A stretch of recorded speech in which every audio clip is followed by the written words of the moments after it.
Hi, I'm Sahar, And I'm Shreya. Welcome to our show, Only Spoilers. where I tell Shreya about a book that I've read or a movie that I've watched. In today's episode, I'm going to talk about the movie Orphan. Are you going to watch it, Shreya? Definitely not. So let me tell you all about it. Okay. So in this episode, we're talking about The Orphan, right? Mhm. So even though I've never watched this movie, it holds a special place in my heart because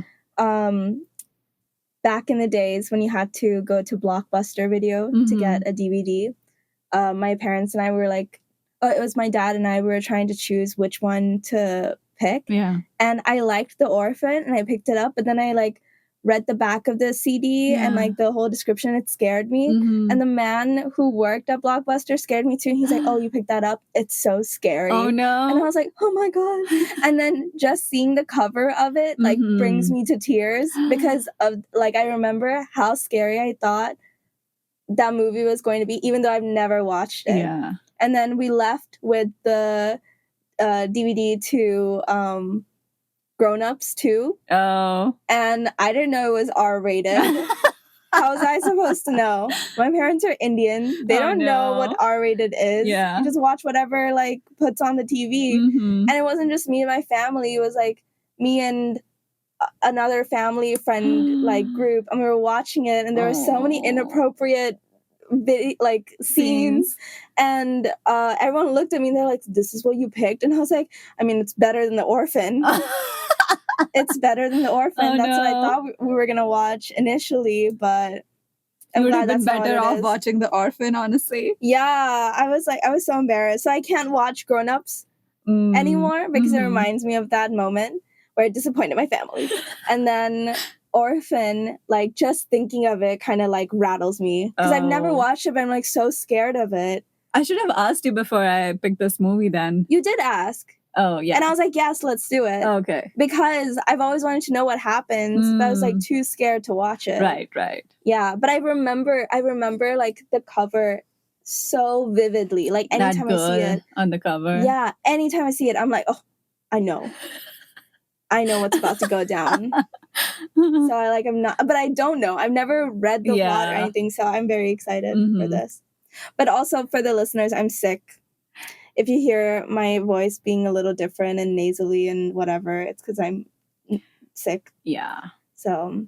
But you're getting better. Yeah, that's fine. Okay, but anyways, continue. So, so this movie starts with this pregnant woman. She goes to the hospital because she's in labor, and then she's being taken to the delivery room and stuff, and she's in a lot of pain and she starts bleeding, and then she's panicking. It's like, what is happening? And then she loses consciousness, and she wakes up on a operating table, and then the nurses are like, oh, we have to do an emergency C-section on you, and then they give her general anesthesia and stuff, and then she hears the baby cry, but the nurse says, oh, we are so sorry for your loss, your baby was stillborn. She's like, no, I heard her cry, what are you talking about? And she's in pain and she's horrified that she's lost her baby. She doesn't know what's going on. People are laughing around her, and they're like, and they show her this, the stillborn child, and then she wakes up from a dream. So this woman, Kate, lost her baby girl a year ago, but she still gets recurring nightmares about it. And then she's on antidepressants and everything because she became an alcoholic after she lost her child. So there's this couple, Kate and John, who already have two children, an older son called Danny and a younger daughter called Max, who is deaf, and she wears cochlear implants. And because, they were going to have a third baby and they lost her, they decide that they want to adopt. So Kate is still a little iffy if she wants to adopt or not, because she's like, I don't know. I'm still not sure if I'll be able to love another child. But the husband is pretty persistent that, no, I'm ready for a third child. So she's like, I'll do it for you. It's okay. I mean, I'm sure, I can do what? Love another baby. Adopt a third child. Oh, okay. Yeah. Okay. So, and then John... Wait, why couldn't they have it biologically? I don't know, because she's traumatized. They didn't discuss that. Oh, okay. They're just adopting because she's not ready for another pregnancy because the last one was so traumatizing. I have no idea. Okay. I was seriously, you ask questions that are just like, I have no idea why they didn't put it in the story because nobody thought about it. It's just they're adopting now. So, okay, fine. I have no explanation for why they're not doing it the natural way. Yeah, when you said, so she was reluctant to do it, and I was like, do what? Have another kid? Adopt a child. Okay, adopt a child. Yeah. Okay. There might be medical reasons behind it, but they don't explain it. Okay. So they're going to adopt a third child because they want to. Then, so Kate is a musician. She plays the piano, and John is an architect. So they go to an orphan. No, before that, Kate is still in therapy. So she goes to her therapist and she's talking about, I drove by a liquor store the other day. I didn't want to go in, but I stopped by it and I don't want to drink anymore. But, I stopped myself. And I think the stress of adopting another child is bringing back my nightmares and the stress, and like she wants to relapse. She feels like she wants to relapse. So the therapist is like, it's okay. I mean, you're doing good. Just you think you're not ready, but you are. You wouldn't have ever cleared the. Why do you look like that? No, I just don't understand like why. Like she's stressed about having a third kid, right? So why even have one? Because her husband wants one. Ugh.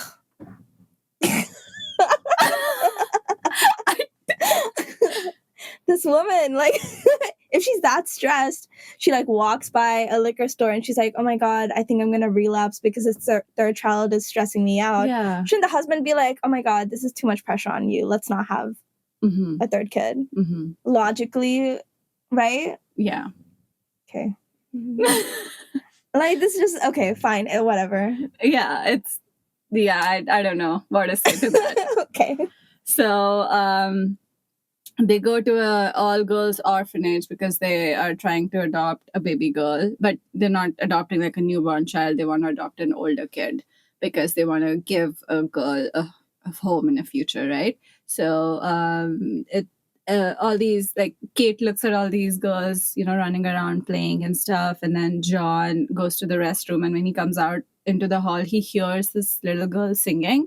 And he follows the voice and like goes upstairs in the orphanage, and like he sees this girl just sitting and painting all by herself. Like she's not downstairs with the other people where other parents are there to, see their children and try to adopt them. She's just sitting on all alone. And then he goes up and talks to her like, hi, what's your name? And like, why are you sitting here and everything? And she's like, hi, I'm Esther. I don't really I like to sit alone. I just want to paint and everything. And they get to talking, and then Kate comes looking around for where John went. So they introduce her, like John introduces Kate to Esther, this 9-year-old girl who's sitting by herself painting.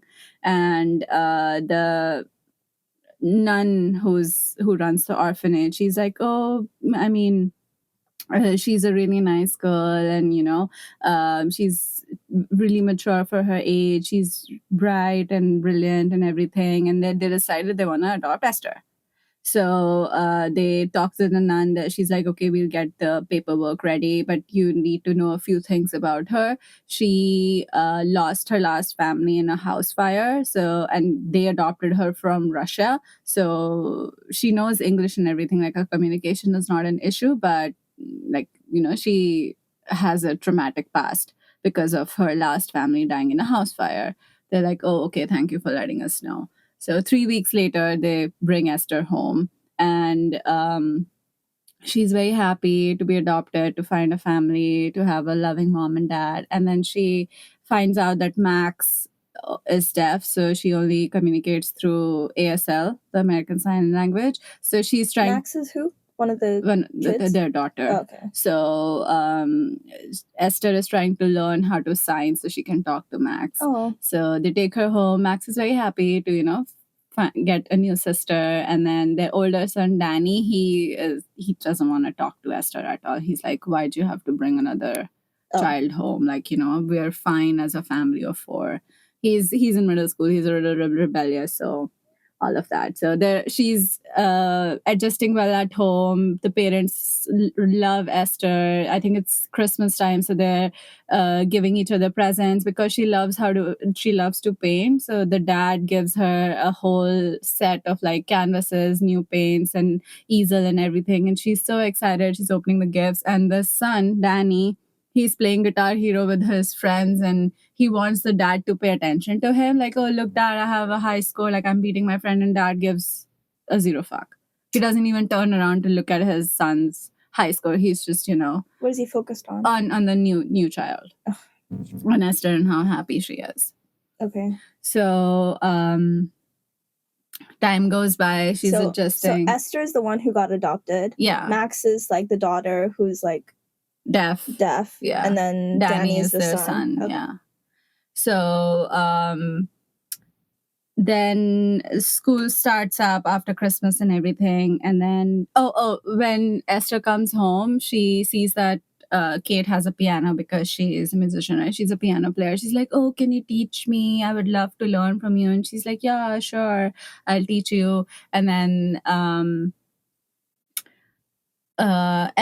another thing the nun tells the parents is like, oh, Esther is like, she thinks of herself like as a princess, so she wears like ribbons around her wrists and her necks. She never takes them off. Like, it's a part of how she dresses. It's a black ribbon, right? Yeah. I know. I remember it from the poster. Yeah. She's always in dresses and slacks and all those ribbons around her neck and her wrists. So the first day of school, Danny makes fun of her, like, are you seriously gonna wear that to school? And even Kate is like, we bought you jeans and a t-shirt. You would be more comfortable in that. We don't want people, like other children, bullying you. She's like, no, I don't care. Like, I like this, so I'm gonna wear that. So they all go to school. Danny and Kate, I think Danny and Esther are the same age, so they're in the same school. And when Esther walks into her new classroom, there's this other girl who makes fun of what she's wearing and her appearance because she looks different. And then Esther gives this girl like a death stare. And then what you say? Yeah. Why are you looking at me like that? Exactly. So that night after school is done and everything, hold on. After school is done and they're like, they're adjusting well in the family and everything, Esther goes and takes a bath, but she locks the door to the bathroom. And Kate is like, oh, we don't lock doors in this house. You need to keep it open. She's like, no, I've always locked doors. I can sing for you. It's okay. I understand that you think something is going to happen, but I'll make sure that I keep singing so I'm doing good.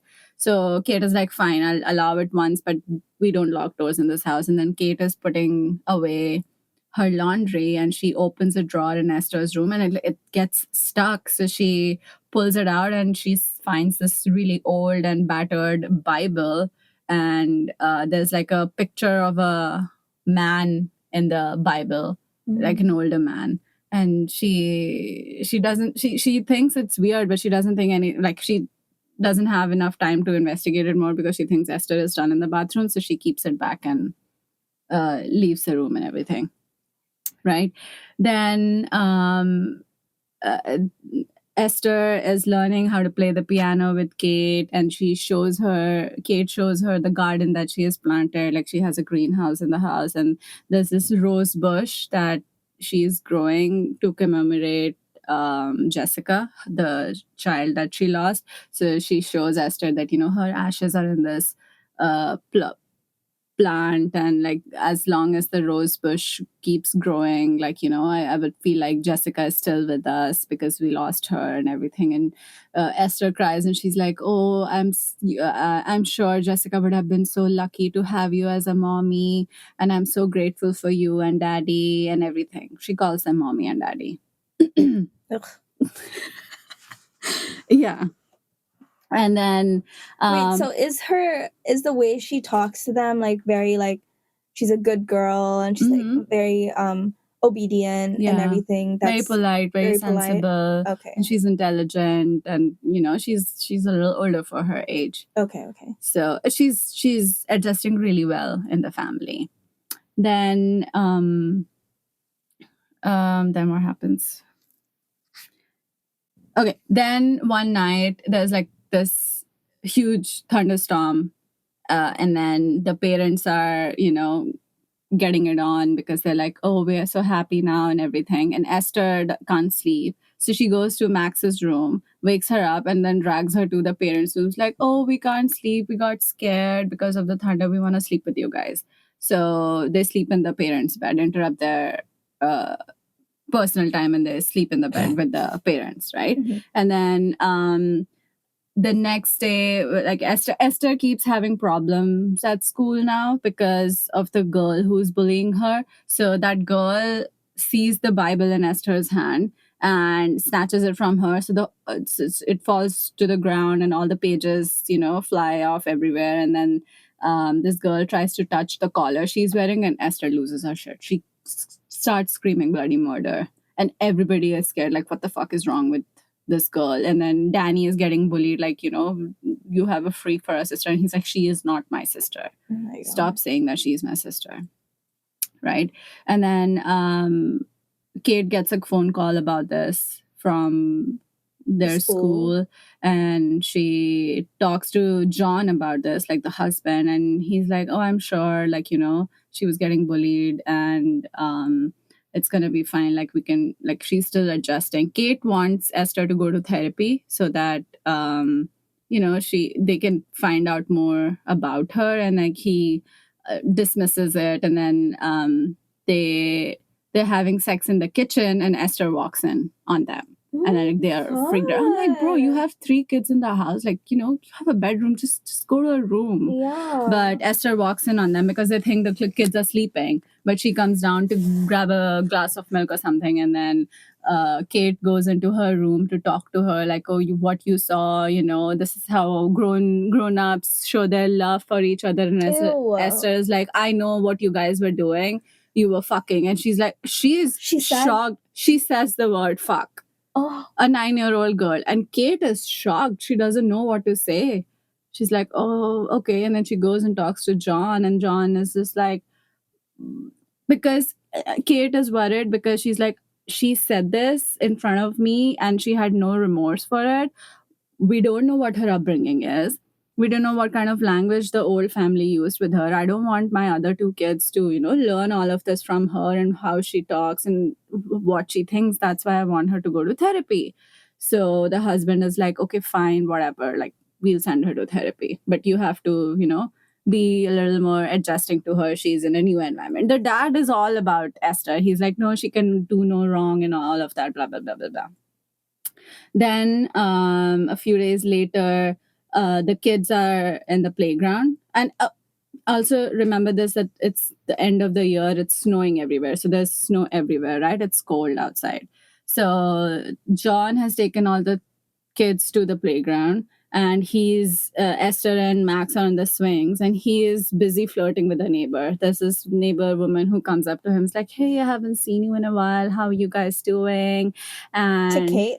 To John. Kate is still at the house. Oh. Only John took the kids to the playground. Oh, this is a female neighbor. Female neighbor who comes in, who's flirting with John. Oh, okay. And he's like, yeah, we're good. And, she's suggestively inviting him over, saying that I haven't seen you in a while and I need your help moving this chair to the attic. And Esther is listening to this whole conversation. She's right there. But John thinks like, she's a 9-year-old. She won't understand anything, but she is listening to it very attentively. And then she sees her bully also playing on the slides and stuff. So she follows her. And then this girl is all paranoid because Esther keeps giving her the death stare, right? And then she, those slides, or like, I don't know what you call it. There's like, you go up the stairs and there's like bridges and stuff and like the house kind of thing. And there's a slide. Yeah. The play structure. Yes, exactly. So this girl is, going about it, and like she's really scared. She thinks every corner she turns, Esther is going to jump out from a corner because she was lurking around and now she can't see her. So she's standing at the top of the slide looking for Esther, and then she doesn't see her, and she turns around and Esther is behind her, and Esther pushes her off of the top of the slide. So this girl falls and she breaks her leg. What the fuck? Is she is the girl the neighbor's daughter then? Or is she No, she's not the neighbor's daughter. Oh, okay. She's just somebody who's her bully but also lives around the same area. Oh my god. Yeah. And then Max sees this. Max saw Esther push the girl. Oh my god. But at dinner, when Kate asks what happened, because John was supposed to be paying attention to the kids and what they were doing. Clearly he wasn't. He was flirting with the neighbor. Kate asks Esther what happened. She's like, I didn't do anything. I mean, I wasn't even near her. She just slept. And then they ask Max, like, did you see anything? And Max blatantly lies. She's like, no, I didn't see anything. She just slept.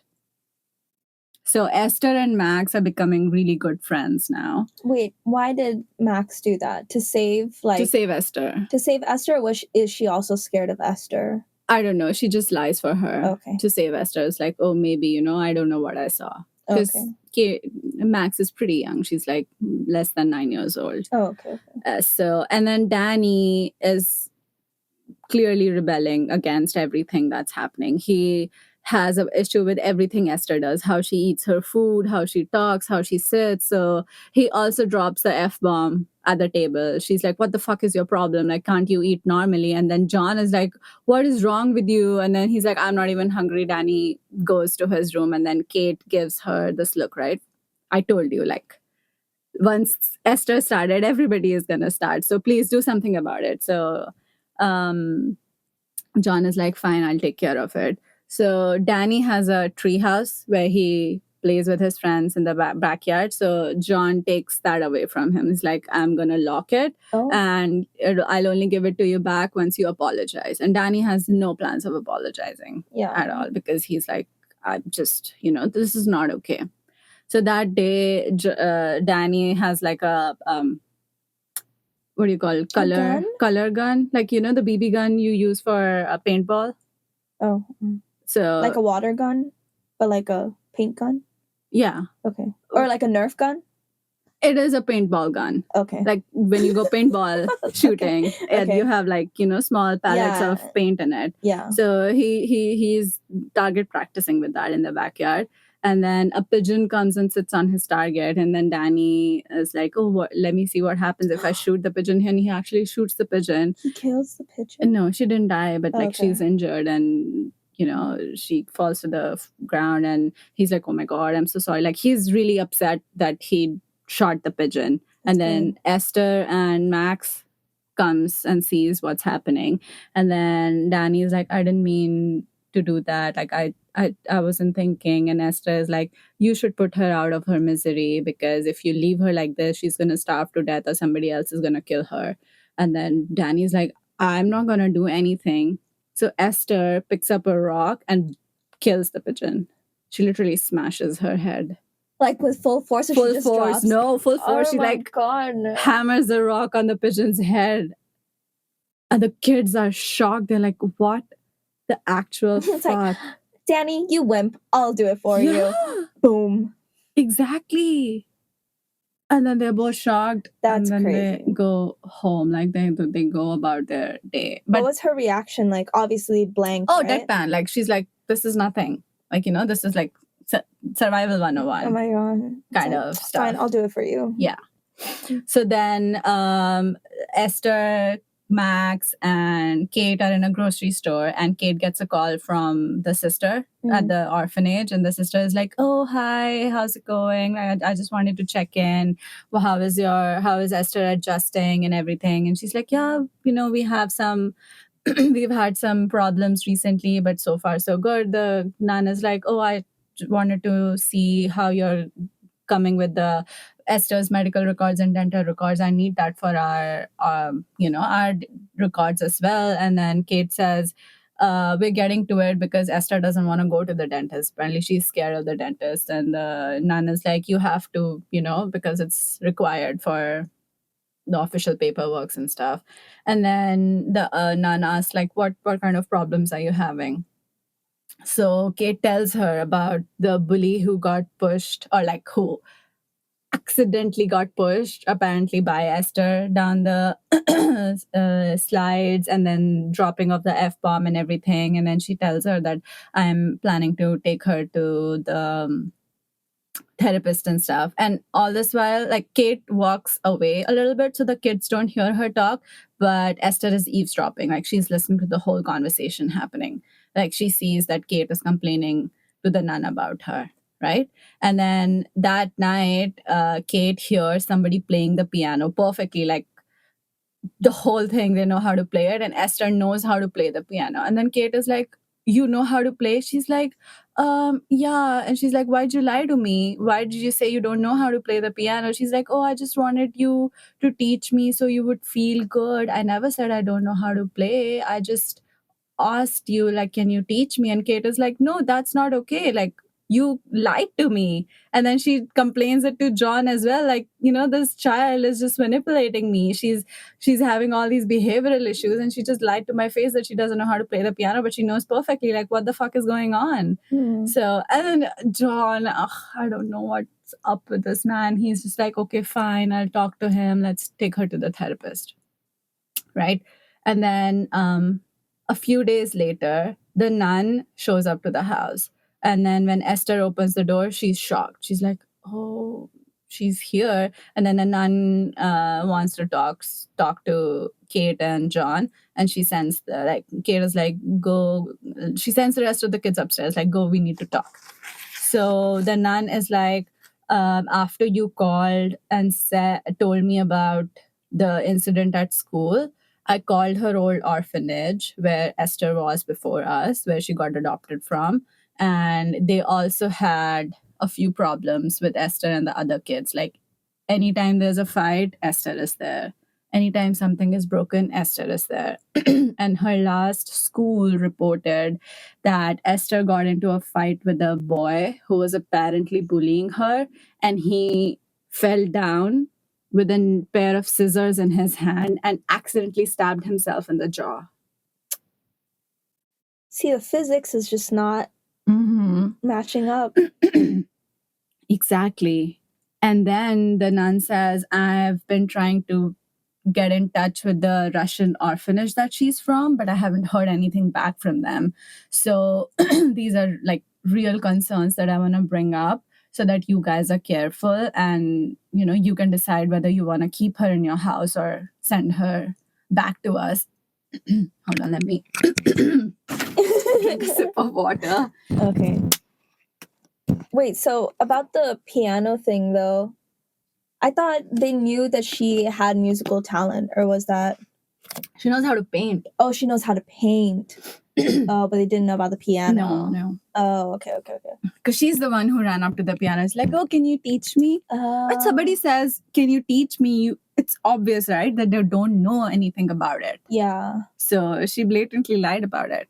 So all the while the nun is telling Kate and John all of this, Esther is eavesdropping on this conversation, and she's really worried. So she goes to Max and she signs to Max saying that there's this lady, this bad lady who's here to take me away from you guys. I need your help. And then Max is like, "Okay, fine."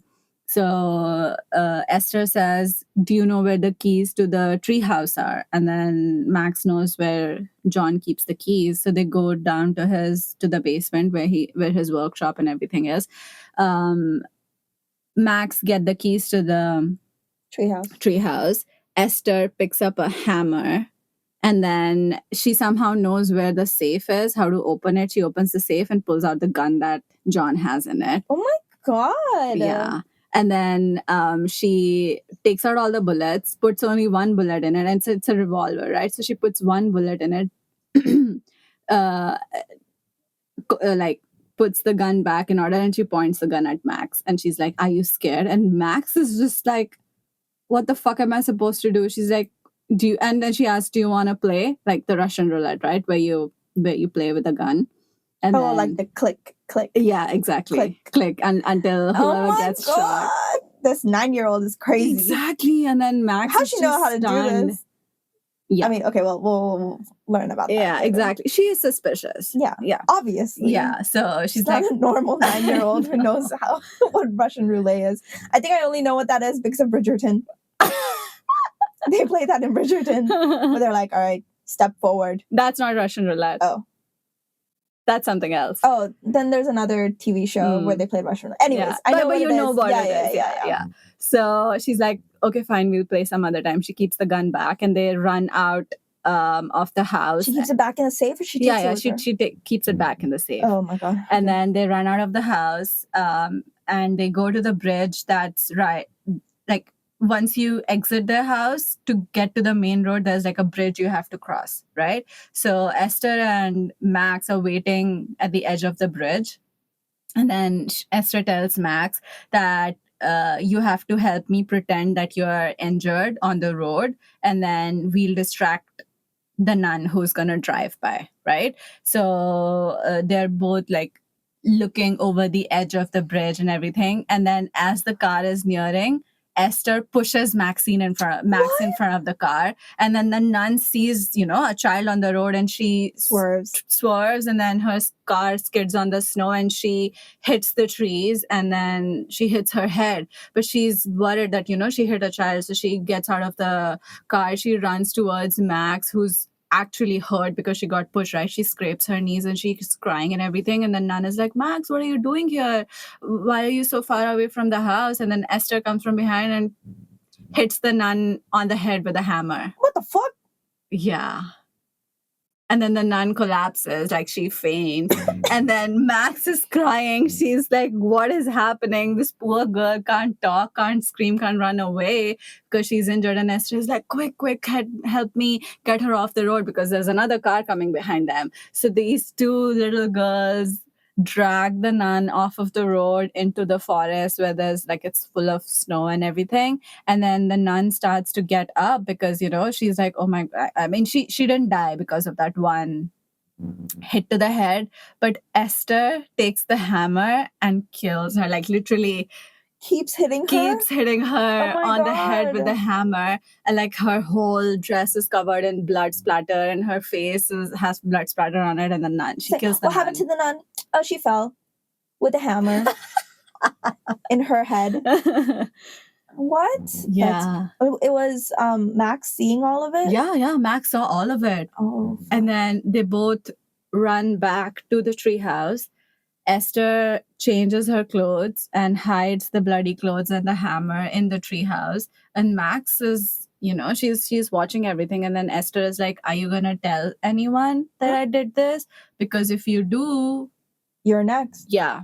She practically threatens Max. Like, if you endanger me, I'm going to kill you. Because that's what the nun was doing. And Max is like, no, I'm not going to say anything.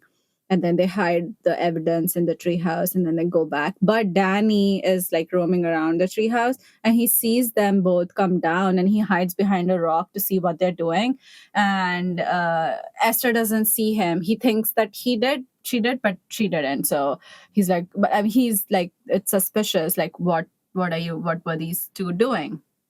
And then that night, while Danny is sleeping, Esther goes into his room with a box cutter, puts it against his throat, and asks him, like, what did you see? And he's like, I didn't see anything, I promise. He's like, if you do tell someone that you saw something, I'm going to cut your balls off. And he gets so scared. This child pees himself because he's so scared. Like, this psychopath is threatening to kill him in the middle of the night. Oh my God. And he's all scared, but he doesn't say anything because obviously he's spooked, right? Yeah. Then then what happens? Let's see. Let me refer my notes.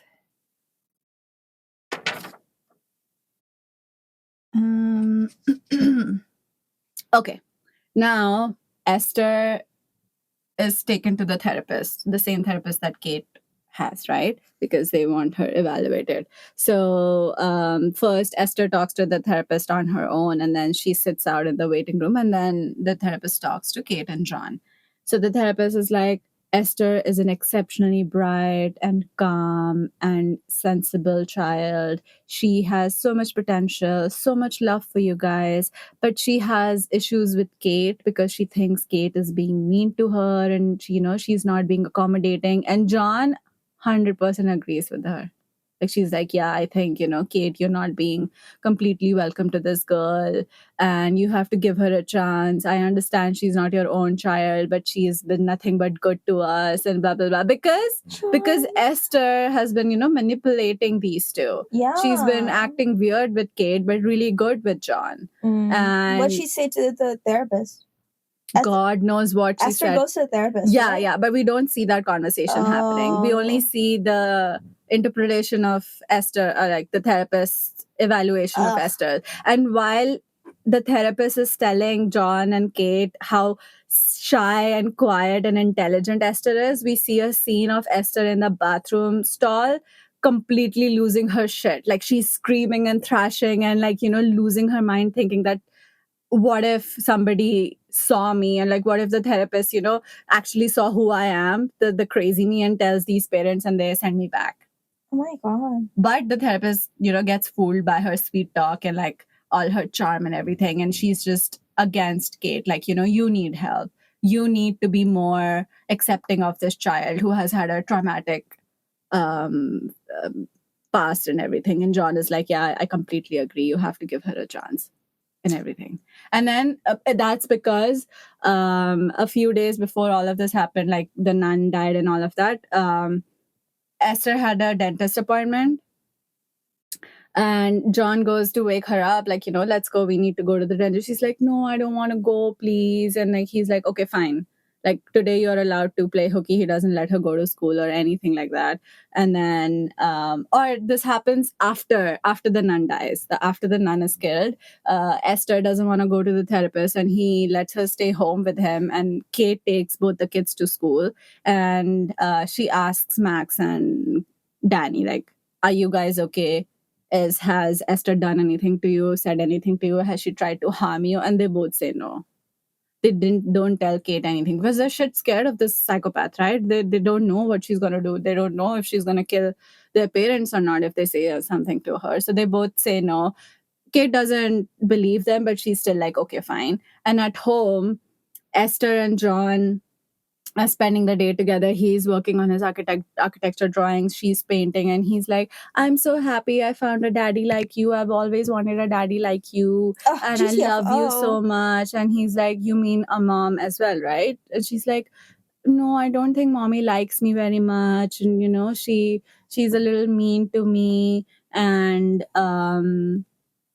he says that I think you should do something good, nice for her then, like, show her how much you love her. And then the therapist thing happens, right? The whole conversation with the therapist. And then that night, Kate is in the kitchen cooking or whatever, and then Esther walks up to her. She's like, Mommy, look what I made you. And she walks up with a whole bouquet of white roses. And then Kate sees that, completely loses her mind. She's like, why did you do that? I told you what they mean to me. So what Esther did, she cut up the rose bush that she planted for her dead child, Jessica.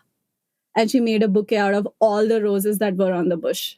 And then instead of giving her the bouquet, Esther, like, snatches it away, and Kate holds her hand. She's like, give it to me. Like, she orchestrates a struggle between them, and she cries wolf. She's like, daddy, help me. Like, she's hurting my arm. Stop, and all of that. And then Kate is completely grief ridden, like, oh my God, what did you do? And John is like, she didn't know, she's a child. She's like, no, she's lying. I told her what that plant means to me, and she still did that to her. I don't know what's wrong with her. I don't want her in the house anymore. Take her away from me. Yeah. So Esther runs away to her room, cries.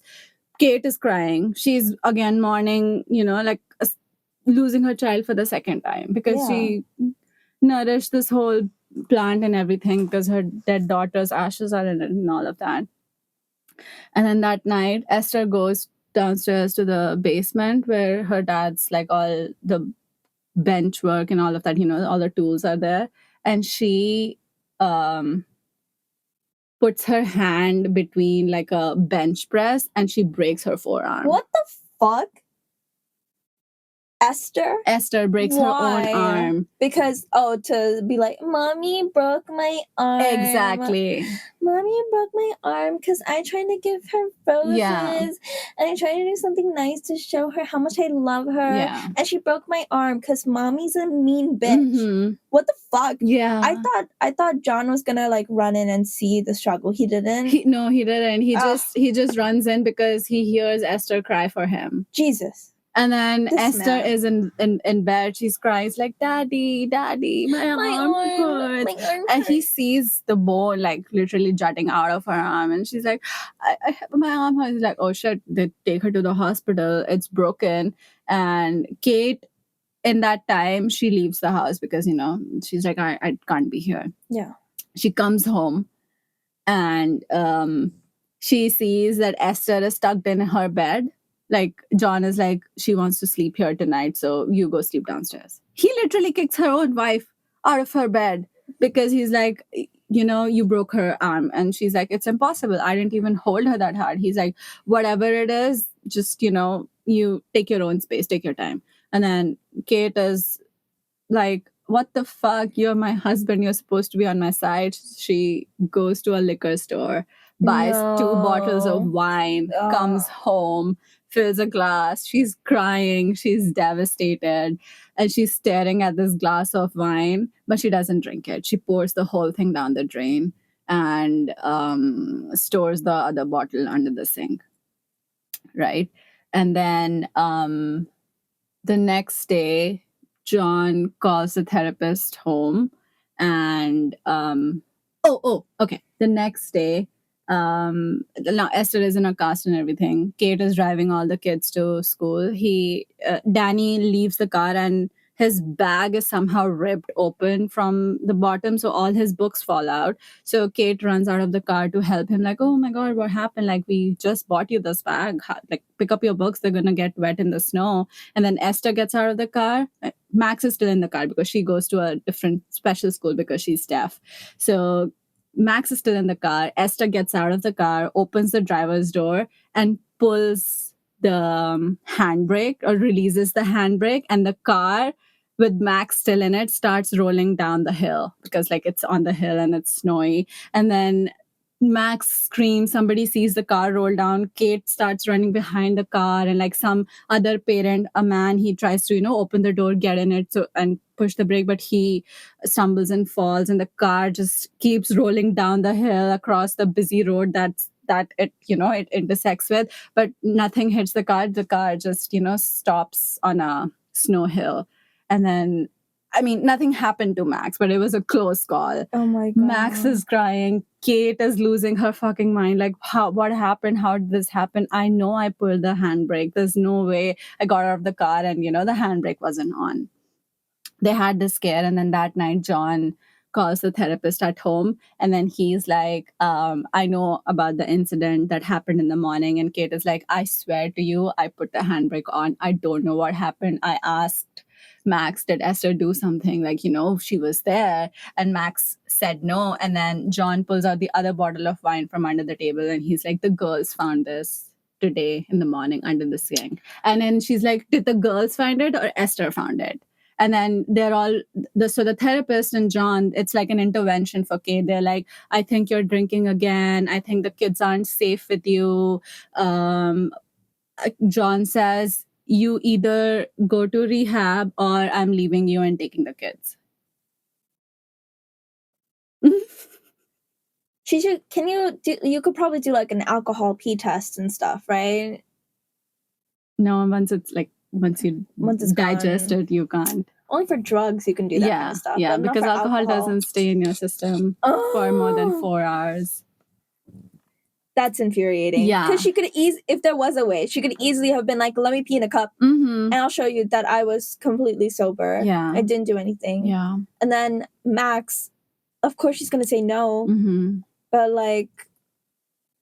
Yeah. So Yeah, so John is like, also, he thinks the kids are not safe with her is because after they lost Jessica, when Kate has just started drinking, she was so drunk even during the day while the kids were home that like they have a small pond behind their house that's frozen over in the winter, but like it's a really deep pond, and Max was playing on it, and the ice breaks and she falls in and she almost drowns. And then Kate didn't pay attention because she was drunk during the day. So obviously John blames her. Like that was her wake up call to quit drinking and, go, get help and go into therapy. But because of that incident and then this incident that happened in the morning of Max almost dying, John is like, you need help. You either go to rehab or I'm taking the kids. Right. And then Danny has had enough of it. He's like, that's it. He goes to Max. He sees that, okay, Esther is taking a bath. He goes to Maxine's room and he's like, please tell me what happened. Please tell me that Esther did something. We need to help mom. Like, they're going to take her away from us. I know you saw what Esther has done, but Max is like, no, I'm scared. She's going to kill us. Like she might harm you and stuff. But Max has drawn everything. Like she has a drawing of Esther pushing that girl off of the slides, of the nun and her bloody head and the tree house and everything. And then Danny asks her, what is in the tree house? Tell me what you guys were doing in the tree house.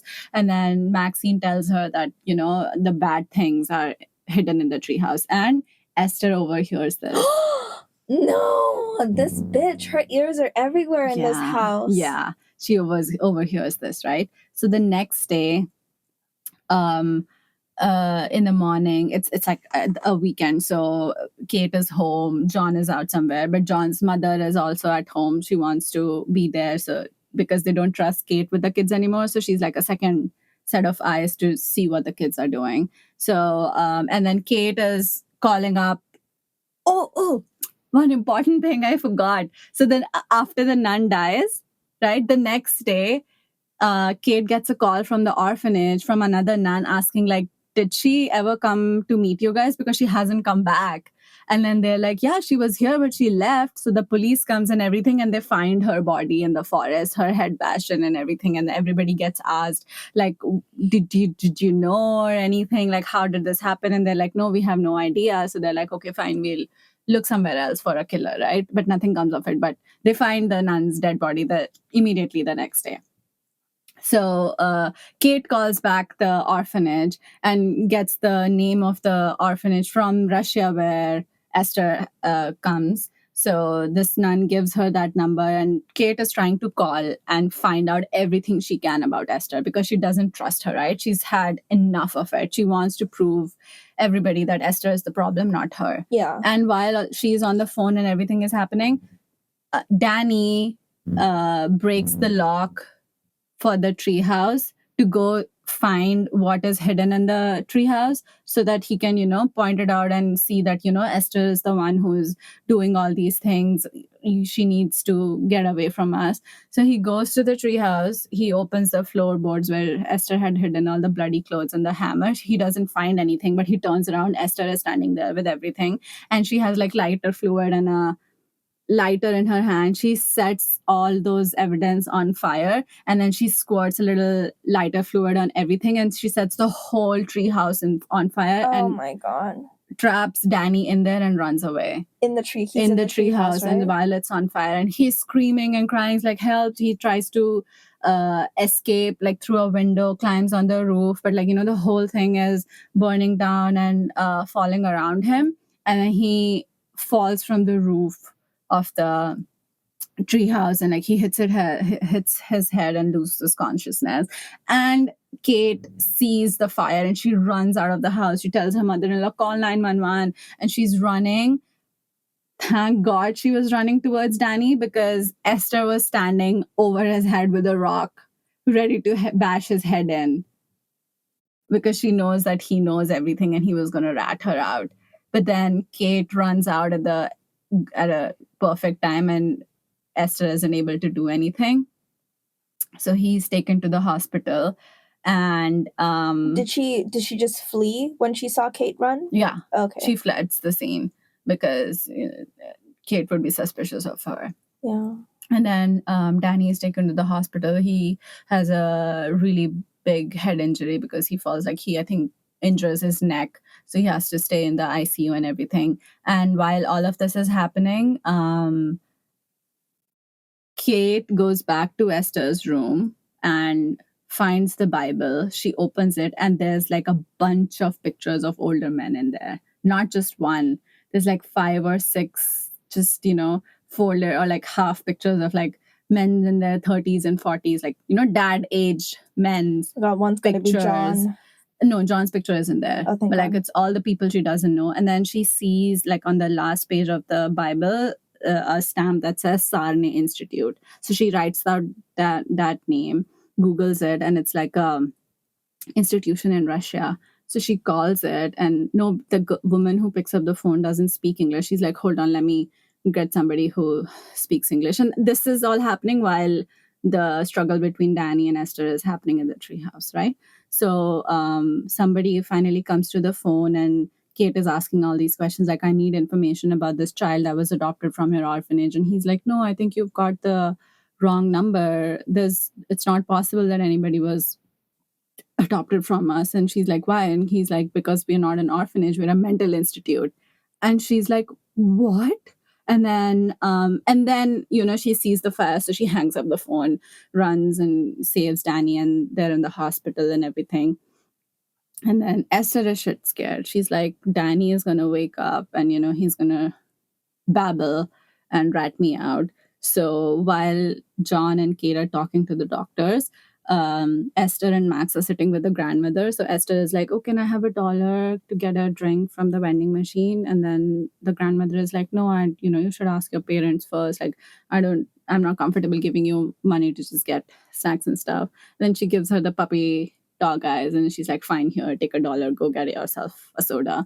So Esther goes to the vending machines, but not really to the vending machine. She goes to Danny's room, pulls off his oxygen mask, and smothers him with a pillow. And he flatlines. And then she runs out of the room. But because he's in the hospital, the code blue alarm goes off. Everybody runs in to save him. The doctor says, like, he's having a heart attack. We have to revive him. And then Kate is losing her fucking mind. She's like, where the fuck is Esther? It's her. She did it. And then she's hysterical. She's blaming Esther. She's like, you don't know anything about her. She got adopted. She never got adopted from Russia. She came from a mental institution and everything. She's screaming all these things. And then John is surprised. She's like, what are you talking about? You have lost your mind. And they commit her in the hospital. Like, they sedate Kate, and they keep her in the hospital against her will. Because John is like, you need to fucking calm down. You have it against this 9-year-old, and I've had enough of you. John. Yeah. Just cheat on your wife with your neighbor. Let that be the worst thing you do. Apparently, he did cheat on Kate a decade ago. Oh, really? And he only told her 2 years ago. Oh my God. Yeah, so she's also salty about this. And she confronts him about the conversation he had with that neighbor. She's like, Esther told me what that woman was talking to you about. And she's like, is it that? Are you cheating on me again? He's like, I didn't. It was, I didn't talk to her, or I didn't say anything to her. You don't know what Esther would have understood. We were just talking. She was just, asking about. He lies out of his ass. Shouldn't he be mad at Esther after that, being like, this fucking bitch? Yeah, nothing. Like, what? He never reprimanded Esther for anything. So, Kate is in the hospital, sedated. Danny, luckily, thankfully, he was brought back to life. So he's in recovery. So John takes Esther and Max home, right? And he is so tired, so exhausted. He's like, what the fuck is happening in my life, in my family? He puts Max to bed because she's also tired, after the day they had. And then he goes downstairs, he drinks the whole bottle of wine, right? And he's smoking a cigarette, really sad, upset, tired.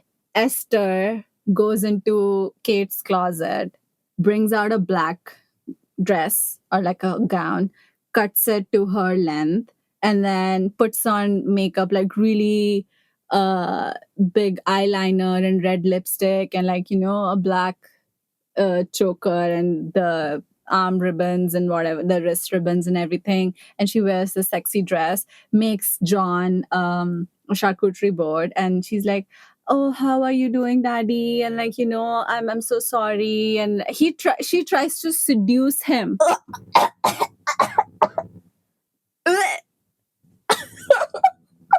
This 9-year-old child, and John is drunk out of his mind, but he's still like, what the fuck, why are you wearing makeup, why are you look like that, like what is wrong with you, get away from me. And then he's had enough of this, right? He's like, that's it, Esther, go to your room, I want you out of the house, you are going back to the orphanage, I've had enough, my family is broken and I can't take this anymore. Fucking finally. Exactly. Finally. What, it took a charcuterie board for you to get into your senses? Yeah. So she runs to her room crying. She's all upset. And then Kate is half back to consciousness. And because her phone is ringing, she's like, what the fuck? So she answers her phone. It's an unknown number. And she gets a call from this doctor from the Sarne Institute in Russia. And he's like, hi, you called about someone that you think is from our institute. And she's like, yeah, her name is Esther. And I sent you guys a picture of her. So the doctor is like, I'm looking at the picture of the picture that you sent me. That first of all, her name is not Esther, and second of all, she is not a 9-year-old girl. And she's like, no, it's her latest picture. She is the girl we adopted. And I like, what do you mean she's not 9 years old? And he's like, her name, he says something else. Her name is something else, but she's a grown-ass 33-year-old woman who has a hormonal disbalance because of that, she looks like a young girl, but she's actually a grown woman. Oh my God. And she has a history of violence and everything. Like, she was our most violent patient, so we kept her in a straitjacket and restraints. Didn't you see the scars on her? And Kate is like, what scars? And he's like, the scars on her wrists and her neck. And she's like, no, she always wear ribbons around it. Like, we just thought it was like a fashion sense. I never saw them. He's like, where is she right now? Is she anywhere near your family? You need to get her away from your family, because we know, like, of how many people we know, she's killed 7 of them. Like she's killed 7 people that we know of, and your family is in danger. Get her away from everyone. Like, you need to call the police and stuff. And Kate is half drowsy because she's under sedation. She's like, she hangs up the call, calls John, and then while at the house, John is like, still crying in his drunken state. He gets up, picks up the phone call, but all the lights in the house go off. Esther. Yeah. So Esther is losing her shit. She wipes her makeup off. She takes off all her the ribbons that she wears around her neck and everything. And now she's vengeful. Like, she goes after John with a knife. She's like, I'm gonna kill this whole family. And then Kate is driving in the snowstorm. She can barely see. She's like swerving here and there, but she's speeding home to save John and Max. And Max is sleeping. She doesn't know what's going on because she can't hear anything. And then John is walking around to see what's going on, and Esther stabs her to death. Esther stabs Kate? John. Oh, Kate. Oh, no. John. Yeah. My bad. Kate hasn't reached home Sorry, yet. my bad. You said her. Yeah, so I was my like, bad. What? Oh, so Esther stabs John. She stabs him multiple times, and like, he's bleeding to death. And Max gets up because she's like, she wakes up for some reason, but her cochlear implants are gone. Esther has taken them away. So she's cochlear what? Cochlear implants. Oh, like the hearing aids. Oh, okay. Yeah. So Kate, I'm mixing up the name. Max sees Esther stabbing John from the top of the stairs, and like, it's all dark and everything, and she's scared, so she runs away. Now Esther is running behind Max to kill her as well. Oh my God. And then Kate makes it to the house, and she runs, and she's like, John, Max, where are you? And she sees John bleeding on the floor, dead, and she cries over him. But then she's like, where is Max? So she runs around the house to look for Max. She finds her. She tries to run out of the house with her, but Esther finds them and she chases them. And now Esther has the gun as well to shoot Kate and Max, but they run out of the house. Kate has already called the police, and Kate takes Max to the pond so that she's far away from the house. So wherever Esther is, the police can get her. But Esther is following Kate to the pond, and they both like. Wait, so they're in the car or no? No, they're on foot. Oh, okay. Because the pond is right behind the house. Oh, okay. So Esther is running behind Kate, and then they all fall in the pond. And there's like this dread struggle. Kate is trying to kill Esther so she doesn't die in the process, and like they're both drowning in the cold water. And poor Max is just sitting on the shore crying because she doesn't know what to do. She can't help. She's just a child. And then Kate is finally able to overpower Esther, and like she crawls out of the freezing water, but Esther grabs a hold of her leg and tries to pull her back, and she's like, "Mommy, help me, I'm so sorry." But like she has a knife in her other hand, but Kate doesn't fall for it. She kicks Esther so hard in the face she breaks her neck, and like she drowns in the water. Oh, thank God. And the police come, and Max is fine, but John is dead, and Danny is fine, but their family is all broken, and Esther is dead. Oh my God. Yeah. So Esther's like dead in the pond? Yeah. She broke her neck. Oh my God. Thank God. Thank God. Had to put an end to it. Yeah. So all the men in her book were... For all the families she killed. Like all the men she actually wanted for herself. Ew.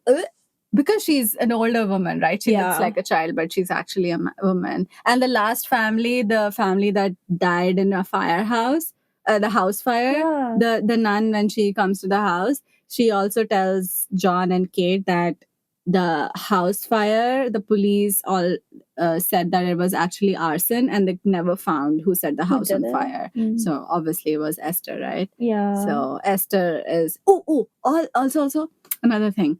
While the lights are off in the house and John is trying to look for Max and Esther and see like why did the power go out, he walks by Esther's room and he sees like a glow coming off of from her room. He opens the door and the black light is on in her room, and he sees her whole room, all the walls covered in paintings. Like she paints everything, but she's also painted in like glow in the dark paint. So the walls are covered in paintings of people stabbed, people burning. There's like this huge canvas of a house that she had painted, but actually in the dark, in the glow in the dark paint, that whole house is up in flames and people are inside it screaming and crying for help. And then he pulls off papers from the walls, and like there's like these two huge paintings of like this man and a woman in like various sexual positions. And he's freaked out by it. He's like, what the actual fuck? And then he walks out of the room. That's when Esther stabs him. Oh my God. How did she get from there to the orphanage? So she ran away from that institute in Estonia. It wasn't even in Russia. She faked all her papers. So that institute was somewhere in Estonia, and she ran away from it, faked whatever, because she looks like a child. She would be like, oh, I don't know where I am. Somehow she reached Russia. Somehow she manipulated people into taking her into that orphanage and getting adopted into the country. She was a huge manipulator. What the fuck? Yeah. That was a shock, like, that she's actually a 33-year-old woman. Mm-hmm. I thought she was just a... deranged child. No. Or, like, came from a past and, where... Yeah. But... Yeah. Ew. I'm glad that Danny's alive. Poor guy didn't deserve to be dead. Exactly. But Max, oh my God. Poor girl. Yeah. She saw everything. I'm sure she's traumatized for life. Yeah. The therapist needs to... she needs to... get revoked of her license or something. She was the worst therapist. why would you listen to like a child that you've never met just because she talks to you like properly over like a woman who's probably like who's been with you for way longer? Yeah. You know? The therapist was always biased against Kate. Yeah. From the first scene, she's biased against Kate. Is the therapist hot? No, she's an older woman. Oh, never mind. I was gonna be like, maybe she has a thing for John. No. Okay. John, I feel like, didn't deserve to die, but he deserved to be left by Kate. Like, she needed to divorce him because he was the most unsupportive husband ever. Yeah, he was awful. Like, he picked a stranger over his own wife. Yeah. Like, I'll trust this strange child over you. Yeah. Plus, why force her wife to have a third child? Yeah. She's still traumatized from the stillbirth and whatever she went through. And you're like, no, I'm ready. Yeah. I'm ready to love another girl. Yeah, bro, like you completely ignored your son and your deaf daughter. You have a son and a daughter. Yeah. Just like pay attention to them. Exactly. Why do you want another kid? He's the reason this happened to this family, honestly. Yeah, seriously. I blame John. Yeah. He's the one who found Esther too. Yeah. Like he's heard this child sing and he walked up to that room and then... Oh, it was the singing. Yeah. Okay. Yeah. Yeah. Just so inappropriate. What? Esther was so creepy. Yeah, I'm gonna look up some clips later. Oh yeah, for sure. And be like, oh, so happy I didn't see that. But what happened with the revolver, the Russian roulette thing? Did she actually like shoot? No. I think Kate gets the gun away from her hand. Oh, okay. So that was just a way to scare Max in that scene. Yeah. Okay. I thought later that was gonna be like a whole thing where the dad has the gun and he's like, die, and then he clicks it, but then it just like, you know, it's empty, and he's like, what the fuck? And then she goes, and then he falls on the ground, and then she gets a rock and like hits him. Yeah.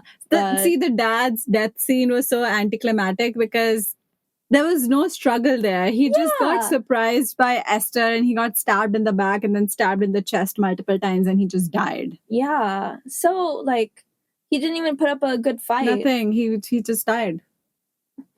Eliminated. The first round. I was gonna make a really inappropriate joke, but like him going into the room with the black light and stuff, seeing all those new sexual positions, he's like, yep, should try that one later. Oh my god, I didn't even think about that. And that's like the last source of information he ever put into his tiny little brain, and then he got hit. Yeah. Like he died. Ew, I don't want to see the scene where she's like dressed up in makeup. Yeah. And everything. She wears like a red lipstick and really thick eyeliner. Oh my god. It's crazy. It's creepy. Can I pour you some more wine, Daddy? The way she said daddy in that movie, I was like, are my ears bleeding? Oh my god. Please make it stop. I wonder how the actress is doing right now. Yeah, I never looked into the actress if she was actually a child or, an older woman who looked like a child. Does she look older? So in the movie, when it's revealed that, she's actually an older woman and she's crying and, wiping her makeup off, she looks old. I mean, I'm sure it's like CGI and makeup, but they aged her. They actually did age her. Interesting. So she might be, just a short woman. I don't know. I will look into it. Yeah. Because I want to know. Maybe for the other scenes it's an actual child. Yeah. But then... No, but it's the same person. Oh. It's maybe, movie magic, how they made her appearance change. Yeah. Power makeup. Power makeup, power CGI. Yeah. When did this come out? This 2009. Yeah. It's a pretty old movie. Damn. But it's a pretty good movie. Like the first time I saw it, I was like, whoa. Wow. Yeah. The scene on the back of the DVD was it was like a fireplace and there was a nun like sleeping or like laying down or something, and I'll show you. Okay. Yeah. I just remember a fireplace and she was like over, like the nun was there and whatever. Because I'm trying to remember if it was an actual scene in the movie. Yeah, hold on. Yeah, show me. Let me show you. Because Orphan, right? Yeah. Orphan movie.